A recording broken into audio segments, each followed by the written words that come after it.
ಮತಗಳ್ಳತನದ ವಿಚಾರಕ್ಕೆ ಸಂಬಂಧಪಟ್ಟಂಗೆ ಜೊತೆಗೇನಾದರೂ voter list ವಿಚಾರಕ್ಕೆ ಸಂಬಂಧಪಟ್ಟಂಗೆ ಸುಭಾಷ್ ಗುತ್ತೇದಾರ ಮನೆ ಮೇಲೆ ನಿನ್ನೆ ರೇಡ್ ಆಗಿರೋದು. ಈಗ ಅದರ ಬಗ್ಗೆ ಇನ್ನಷ್ಟು ವಿವರಗಳು. ಅಪನಾ ಬಾರ್ ಅಂಡ್ ರೆಸ್ಟೋರೆಂಟ್ ಅಲ್ಲೂ ಕೂಡ ವೋಟರ್ ಲಿಸ್ಟ್ ಪತ್ತೆಯಾಗಿವೆ ಅಂತ SITಯ ಉನ್ನತ ಮೂಲಗಳು ಹೇಳಿವೆ. ಮತದಾರರ ಪಟ್ಟಿ ಬೇರೆ ಬೇರೆ ಕಡೆಗೂ ಕೂಡ ಸಿಕ್ಕಿದೆ. ಅಪನಾ ಬಾರ್ ಸುಭಾಷ್ ಗುತ್ತೇದಾರರಿಗೆ ಸೇರಿರುವಂಥದ್ದು. ಕಲಬುರಗಿನಲ್ಲಿದೆ ಅಪನಾ ಬಾರ್, ಟೌನ್ ಹಾಲ್ ಪಕ್ಕದಲ್ಲಿದೆ.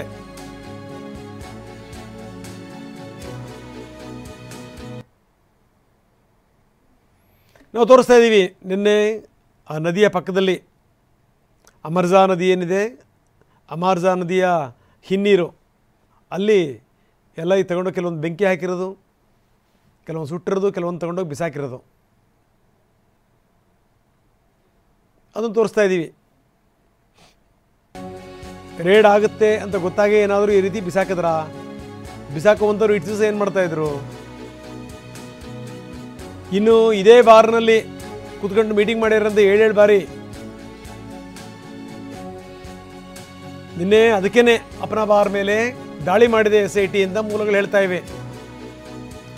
ದಾಳಿ ಸಂದರ್ಭದಲ್ಲಿ ವೋಟರ್ ಲಿಸ್ಟ್ ಪತ್ತೆಯಾಗಿತ್ತು. ಸೊ ಇದು SIT ಇದಕ್ಕೆ ಸಂಬಂಧಪಟ್ಟಂಗೆ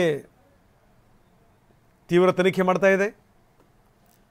ಜೊತೆಗೇನು ಅಂದ್ರೆ ಹಾಗಾದರೆ ಈ ಯಾರ್ಯಾರು ತಗೊಂಬಂದರು, ಹಾಗಾದರೆ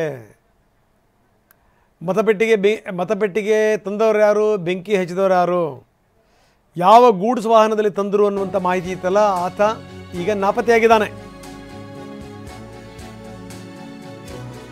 ಗೂಡ್ಸ್ ವಾಹನದಲ್ಲಿ ತುಂಬ್ಕೊಂಡ್ಬಂದಿದ್ದರಂತೆ ಇದೆಲ್ಲವನ್ನೂ ಕೂಡ.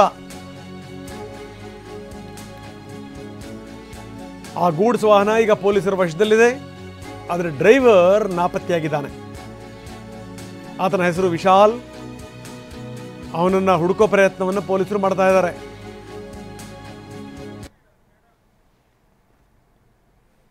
ಇವನೇ ಎಲ್ಲವನ್ನೂ ಕೂಡ ತುಂಬಿಕೊಂಬಂದು ಅದಕ್ಕೆ ಬೆಂಕಿ ಇಟ್ಟ ಅನ್ನುವಂಥ ಆರೋಪ ಇದೆ. ಯಾವ ಗೂಡ್ಸ್ ವೆಹಿಕಲಲ್ಲಿ ಆತ ತಗೊಂಬಂದ ನೋಡಿ, ಇದೆ ಗೂಡ್ಸ್ ವಾಹನ, ಅಲ್ಲಿ ಕರಕಲಾಗಿರೋದೆಲ್ಲ ಇದೆ, ನಾವು ನೋಡ್ತಾ ಇದ್ದೀವಿ. ಗಾಡಿ ಈಗ ಪೊಲೀಸರ ವಶದಲ್ಲಿದೆ. ಚಾಲಕ ಪರಾರಿಯಾಗಿದ್ದಾನೆ. ಆದರೆ ವಾಹನದ ಓನರ್ನ ಕರೆದು ಪೊಲೀಸರು ವಿಚಾರಣೆ ಮಾಡಿದ್ದಾರೆ. ಡ್ರೈವರ್ ಬಗ್ಗೆ ಮಾಹಿತಿನ ಕಲೆ ಹಾಕಿದ್ದಾರೆ.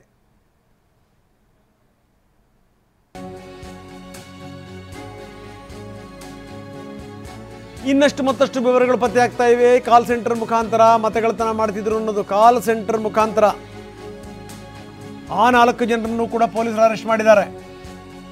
ಫಾರ್ಮ್ ನಂಬರ್ 7 ಅದನ್ನು ಬಳಕೆ ಮಾಡಿ ವೋಟರ್ನ ಡಿಲೀಟ್ ಮಾಡಿದ್ದಾರೆ. ಅಕ್ರಮ್, ಅಶ್ಫಾಕ್ ಸೇರಿದಂತೆ ಒಟ್ಟು 4 ಜನರನ್ನು ಇದಕ್ಕೆ ಸಂಬಂಧಪಟ್ಟಂಗೆ ಬಂಧಿಸಲಾಗಿದೆ. ಅವರದ್ದೇ ಇದು ಕಾಲ್ ಸೆಂಟರ್. ಇದೇ ಕಾಲ್ ಸೆಂಟರ್ ಮುಖಾಂತರ ಫಾರ್ಮ್ ನಂಬರ್ 7 ಯೂಸ್ ಮಾಡಿ ಈ ಮೂಲಗಳನ್ನು ಅಳಿಸ್ತಾ ಇದ್ರು.